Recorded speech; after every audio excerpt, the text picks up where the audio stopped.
Have you been wondering how God's healing flows through people and how you can grow in that? Well, in this video, we're going to talk about how God's healing is caught and not just taught, so that you can hear some stories and begin to step into seeing how God moves for healing and begin to release that in your own life. Coming up.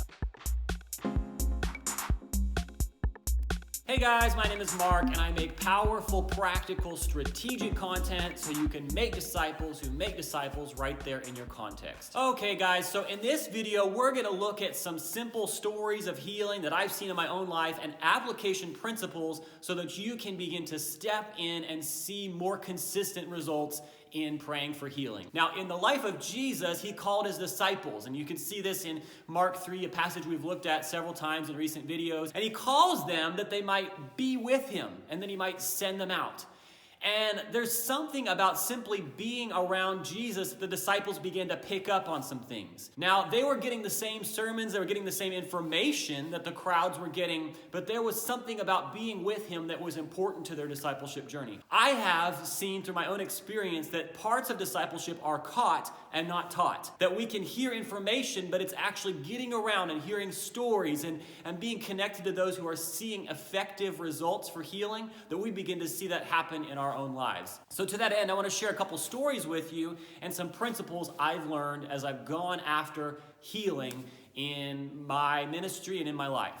All right, so first story. As I was coming back from lunch with a friend, I saw a man standing in the median in the middle of the street flying a sign. And so he was asking for money and asking for different things, and I needed to turn there. So I pulled into the turning lane, but honestly, I didn't really want to. I didn't want to talk to this guy. But I felt this nudge that I needed to lean in and I needed to talk to him. So I did, and I pulled up next to him and I rolled down the window and said, "Hey, what's going on with you?" Well, he starts to tell me a little bit that he was hurt and he was in Afghanistan and he was serving as a soldier over there and had gotten some shrapnel in his leg and he had a lot of pain and now he couldn't work. And so could I help him out? Well, and so I heard this and I said, well, yes, I'd love to help you out, but first, could I pray for you? So I started to pray for him and then the light turned green and I said, oh, I gotta go. And I pulled through the light. But I didn't want to just keep going. And so I pulled into the restaurant right there on the corner of the parking lot, hopped out of my car, went across into the median, and I stood there in the median and began to talk with this guy more. And he began to tell me about how he had ongoing pain. He couldn't bend his leg because he had shrapnel in his knee and it hurt horribly and he couldn't work and all these different things. And so I began to pray for him. And I really, honestly, I didn't have a ton of faith. I wasn't just feeling this strong sense of like, oh, this man's going to get healed or something's going to happen here. But I just know that my job is to pray and God's job is to bring healing. So I prayed a short prayer of command and no magic formula, but I just spoke to his knee and I said, knee be healed, shrapnel go, pain leave. And this is what you see in the life of Jesus. He oftentimes speaks to body parts with a simple prayer and then God moves. And so I did the same thing. And after 2 times, I prayed a couple times the same prayer and I asked, hey, what's going on in your leg? And he gets this big look on his face and he says, whoa, the pain is gone. And then he goes down and he starts to try to move his leg and he's actually able to bend his knee, which he shouldn't be able to do because there was shrapnel in it. And I don't know how to explain that, whether the shrapnel disappeared or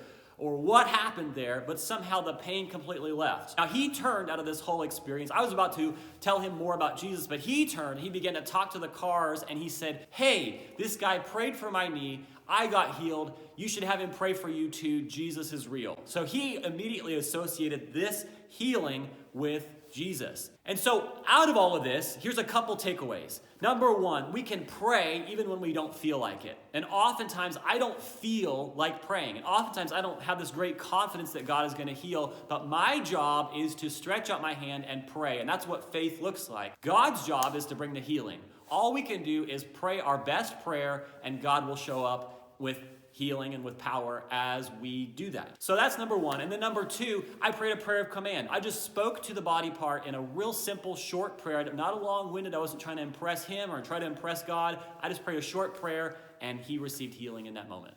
So here's another story. I was pulling through the drive-thru at Starbucks. I just ordered the drink, was coming up to the window, and it was a pretty busy morning, so there was a lot of cars behind me. And as I got up to the window, I knew the woman who was handing me my drink. I'd talked to her before. And I asked her, how's it going? And she said, well, actually pretty rough. This week I broke my leg. And she had a cast on her leg. And so she began to tell me this real short story as she's handing me my change, handing me my coffee. And I said, can I pray for your leg?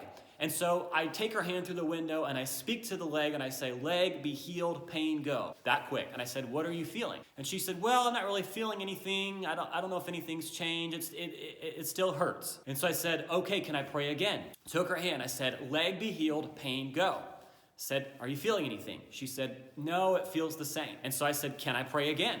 And she said, yeah, you can pray one more time. And so I take her hand, pain, go, leg, be healed. How's your leg? She said, it feels the same. So by now, the cars are piling up behind me, and I can tell that she's feeling a little bit anxious, like, I gotta go. And I said, can I pray again? I kept going for it. I just felt this need to keep pressing in. She said, okay, yeah, you can pray again. So I took her hand, prayed again, same prayer, pain go, leg be healed. On the fourth time, I prayed, and her leg was instantly healed. She felt the pain leave her body, and she got big wide eyes. She said, wow, I think something's just happened in my leg. Well, I had to go, and I didn't have time to talk with her about Jesus or anything else because the cars were piling up behind me, but I knew I'd see her later. So I said, awesome, I'll talk to you soon, and I left. Well, a couple days later, I saw her in a bookstore, and she had no cast on her leg. And I said, what's happened to you?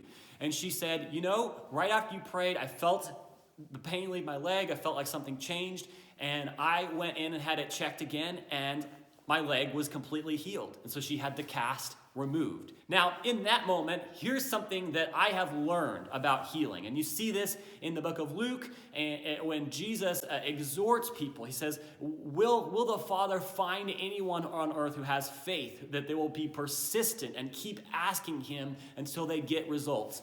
Well, we can keep asking and keep contending and keep knocking until we see the breakthrough.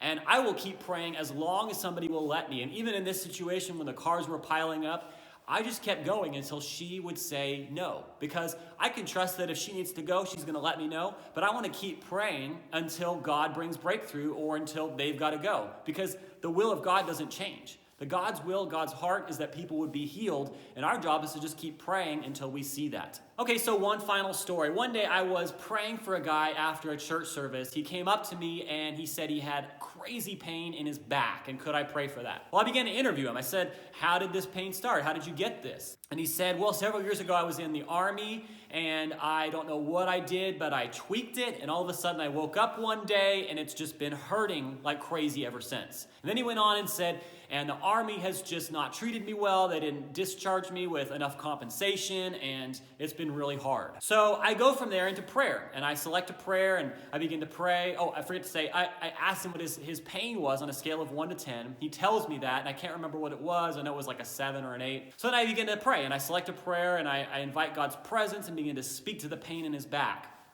Well, after a minute of prayer, nothing's changing. I asked him, where's your pain level? It was at the same level. In fact, it was just continuing to hurt at the same amount. So I immediately just kind of felt this like nudge inside of me, this intuition of, he had mentioned that as this had happened in the Army, that he'd had this injustice and people hadn't treated him well, that there was some sort of connection there. So I paid attention to my thoughts, that as I was praying, that just kept nagging at me, and I knew like there's something on that. So I said, hey, by any chance, do you feel like you need to forgive anyone who in the Army who mistreated you during this process? And immediately his walls went up, and he said, oh no, I'm good with that. I just need healing in my back. Can you pray for my back? So I prayed a little bit longer, same way, speaking to the pain in the back, and nothing was happening. So I said, hey, you know, I really think that there's something about forgiveness that will bring you your healing. Would you be able to just go through the process of forgiving those who have mistreated you in the Army? And he said, no, man, I don't want to do that. And he just got up and walked away. And in this case, God wanted to bring him healing. I really am convinced of that. But his commitment to holding on to the injustice and not releasing forgiveness was blocking him from receiving healing in his physical body. So sometimes, and James chapter 5 talks about this, that we need to walk through a process of forgiveness and and forgiveness of the sin that's been done to us or forgiveness of the sin that we have done.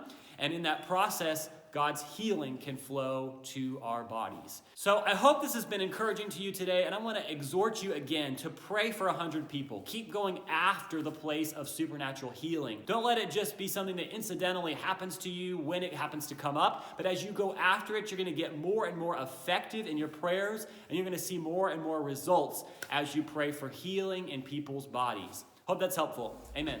Guys, I sure hope this has been helpful content. And if it has, please take a moment and subscribe to our channel and leave us a question, leave us a comment. We'd love to connect with you and talk with you more.